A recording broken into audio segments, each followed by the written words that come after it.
Nos encontramos solo a unos días de despedirnos de este año, y al igual que 2020 ha sido un año bastante peculiar.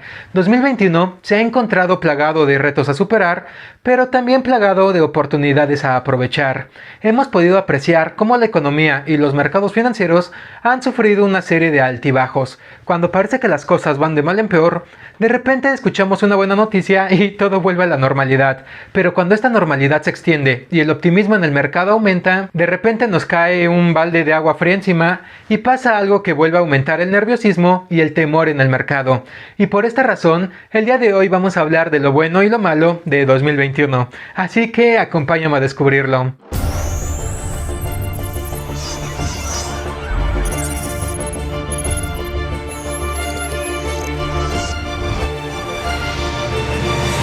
Amigos, antes de comenzar con nuestro tema del día de hoy, solo les quiero comentar que en este canal hablamos de diversos temas de educación financiera, pero centramos principal atención hablando sobre diferentes opciones de inversión en los mercados financieros, para que de esta manera logremos hacer que nuestro dinero comience a trabajar por sí solo. Así que si aún no estás suscrito, te quiero invitar a que lo hagas y actives la campanita de notificación para que no te pierdas los videos que todas las semanas estoy subiendo. Pero bien, una vez que ya te suscribiste, ahora sí vamos con nuestro tema del día de hoy, lo bueno y lo malo de 2021. Número 10. Pérdida de empleos y recuperación económica. La crisis sanitaria llegó a impactar la economía mundial y, claro, la nacional. Solo durante 2020, más de 12 millones de mexicanos salieron de la población económicamente activa por culpa del coronavirus. Esto de acuerdo con el Instituto Nacional de Estadística y Geografía. Pero 2021 ha llegado para acabar con todo esto aparentemente. De acuerdo con el Instituto Mexicano para la Competitividad, para el mes de octubre no solo se habían recuperado estos 12 millones de empleos perdidos, sino que además hay poco más de 1.3 millones de trabajadores más que antes de la crisis, aunque esto no sé qué tan cierto sea. No hay duda que muchos empleos sí se han recuperado, o las personas han buscado cómo ganarse la vida, o se las han ingeniado para emprender y generar nuevas fuentes de ingreso. Pero por lo menos dentro de mi entorno social, aún conozco muchas personas que no han recuperado un empleo formal. Así que de eso de que nos encontramos mejor que prepandemia, no sé qué tan cierto sea. Número 9. Aumento de la tasa base. Nuevamente, centrándonos en 2020, vimos que Banxico se vio en la forzosa necesidad de disminuir su tasa objetivo para tratar de propiciar en medida de lo posible la recuperación económica y el endeudamiento de la población.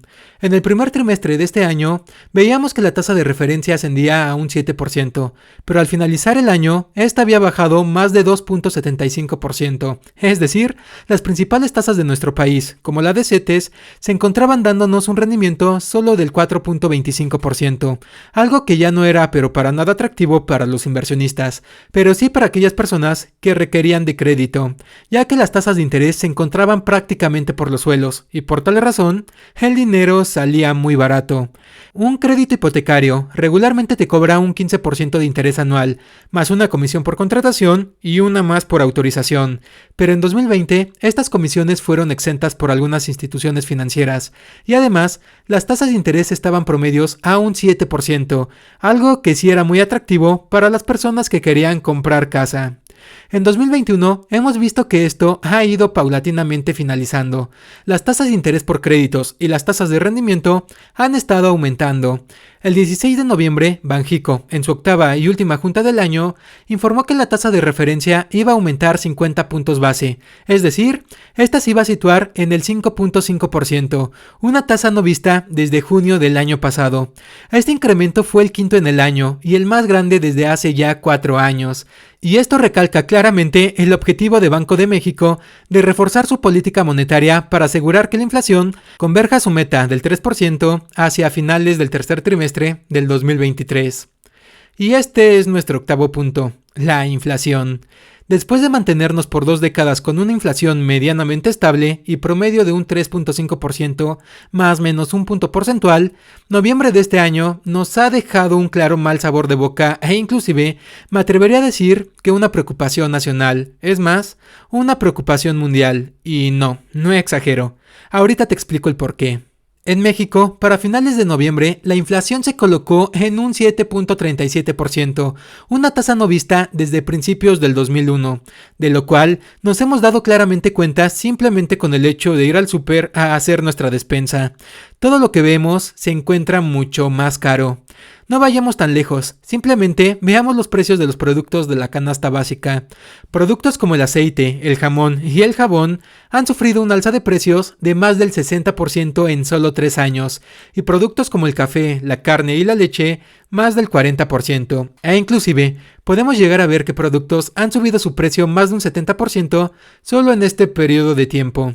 Pero por desgracia, aunque esto se ve potencializado en nuestro país, actualmente es un problema mundial. Estados Unidos reporta una inflación extremadamente alta, o por lo menos para su promedio, lo cual ha preocupado a todos los mercados financieros en general y ha exacerbado el nerviosismo y el temor.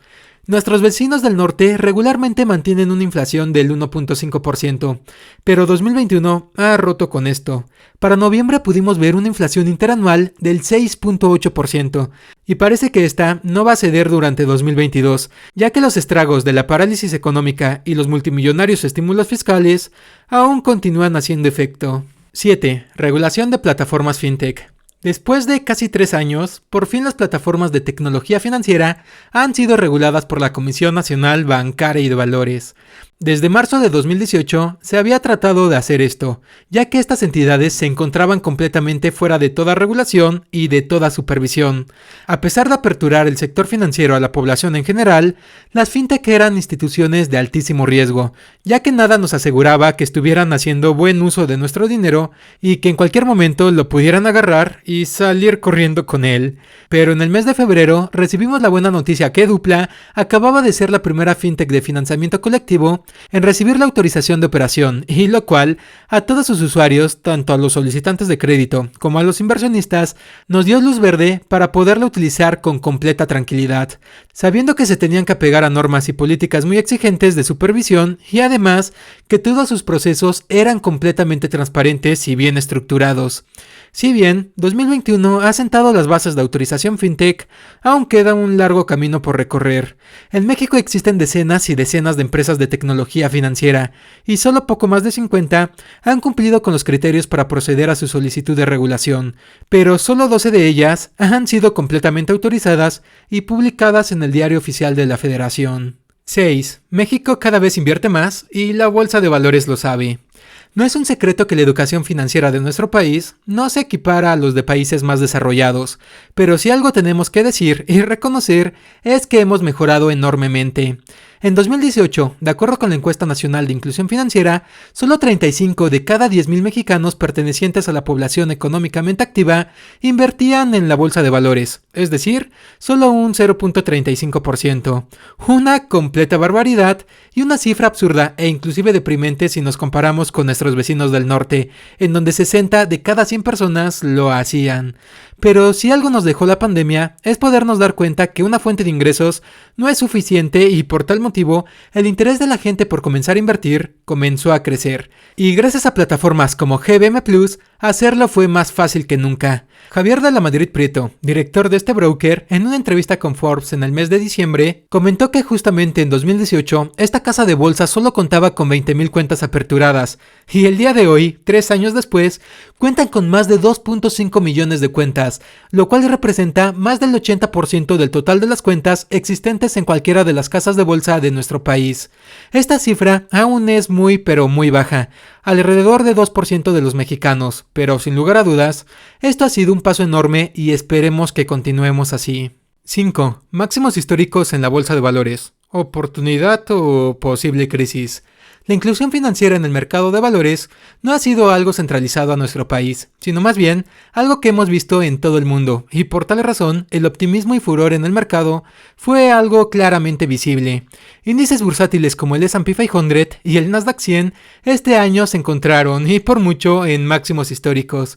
El Standard & Poor's nos ha dejado con la boca abierta, Prácticamente desde la crisis financiera del 2008 no ha dejado de crecer mes tras mes y año tras año. Ni siquiera la pandemia del 2020 pudo con él. A pesar de que sí vimos un retroceso significativo en su cotización, solo fue cuestión de unos meses en regresar a sus valores previos y romperlos, llegando a lo que vemos actualmente.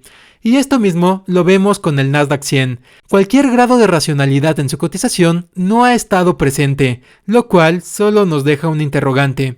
Esta subida y la revalorización constante la podremos ver por más tiempo o estamos próximos a que una burbuja financiera explote peor que nunca. 4. Temor y posible crisis por China. Este año, a pesar de ser un año de máximos históricos y niveles de inversión nunca antes visto, China vino a encender las luces rojas y poner a todo el mundo en alerta, sobre todo a los mercados financieros.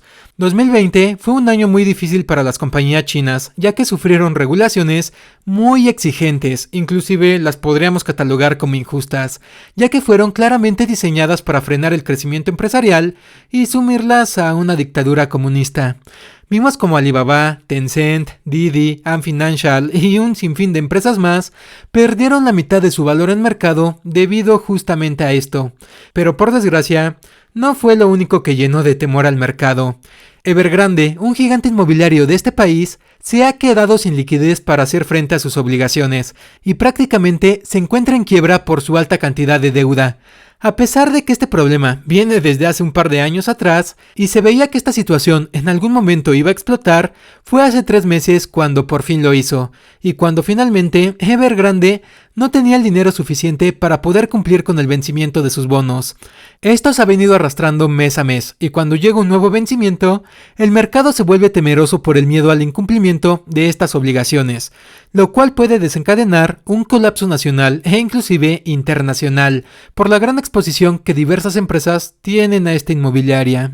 3. Tesla la sigue rompiendo. Elon Musk no se conforma con ser la persona más rica del mundo y tener una empresa con una capitalización de mercado de más de 1.07 trillones de dólares, sino que ahora no solo quiere que Tesla produzca autos eléctricos y de conducción autónoma, también quiere que produzca su propio robot humanoide, claro, utilizando la inteligencia artificial diseñada para sus propios automóviles. Y si esto fuera poco, también quiere convertirse en la principal competencia de Apple, creando el mejor y más novedoso celular, el cual podrá cambiar de color, absorberá luz solar, tendrá internet de 6ª generación e inclusive se dice que con él se podrá hablar a Marte. Sí, suena loco y a película futurista, pero es algo a lo que nos tiene acostumbrados Elon Musk. Y esto, por supuesto, ha impactado en el precio de cotización de Tesla. En 2021 vimos mínimos que rondaron los $590, muy alejados a los mínimos de un año anterior, pero actualmente su precio se encuentra por arriba de los $1,060, y parece que este crecimiento no va a parar al corto plazo. 2. Aceptación de criptomonedas. Este año ha sido uno de los mejores para el mercado criptográfico. La población en general cada vez adopta más a las criptomonedas en su vida cotidiana. Ya varios locales comerciales y empresas las aceptan como método de pago, pero sin lugar a dudas, Tesla fue la empresa que nos dejó boquiabiertos a todos, cuando a inicios de 2021 dio la noticia de que aceptaría Bitcoin, aunque a los pocos meses dijo que ya no, y luego que quizás sí, y luego que quizás no, y otra vez que quizás sí, y una y otra vez así. Pero la aceptación de criptos no solo se ha centrado a nivel empresarial, sino a nivel mundial. El Salvador, en el mes de septiembre, se convirtió en el primer país de todo el mundo en aceptar al Bitcoin como moneda de curso legal. Y claro, en México no nos podíamos quedar atrás. Electra ahora también lo acepta. No, está bien ya. Fuera de burla, esto a pesar de que fue tomado como broma, es algo muy bueno, ya que es la primer cadena grande de nuestro país que acepta una criptomoneda como método de pago, y lo cual hará que exista más adopción de esta clase de activos por la población en general. Además, algo que tenemos que destacar es que Bitcoin este año ha roto máximos y la barrera psicológica de los $50,000. De hecho, llegamos a ver máximos de $65,000. Actualmente, Bitcoin y el mercado en general ha sufrido un retroceso, pero seguramente el siguiente año veremos nuevamente máximos, debido a lo que les comenté, la adopción de estos activos cada vez es mayor. Pero bueno, finalmente nuestra primera posición, el metaverso. El metaverso es una red de entornos virtuales siempre activos en los que muchas personas pueden interactuar entre sí y con objetos digitales mientras operan representaciones virtuales o avatares de sí mismos. Algo así como una combinación de realidad virtual inmersa, un juego de rol en línea multijugador masivo y la web. ¿Has visto la película de Ready Player One? Pues algo similar es el metaverso. Y de igual manera, como en la película, existirán cientos y cientos de diversas fuentes para monetizar, una propia criptomoneda, trabajos en línea, creación de productos o servicios, compra de terrenos o inmuebles virtuales y muchísimas cosas más. Prácticamente todo lo que conocemos en la realidad, pero llevado a un mundo virtual, y de lo cual nadie se quiere quedar fuera, ya que se vislumbra como lo más prometedor y redituable que no se ha visto en mucho pero en mucho tiempo. Y es por ello que el mismo Facebook está dentro de ello, e inclusive cambió su denominación social a Meta. Quizá el metaverso todavía es algo que está en proceso, pero 2021 ha sido lo que ha brindado su boom y su conocimiento para la mayoría de personas. Y bien, estos solo han sido 10 puntos de lo bueno y lo malo de este año.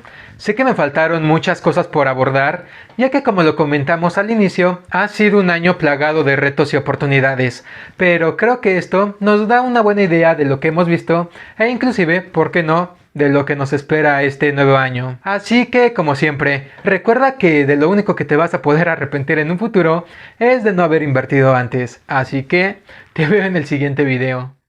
Venga.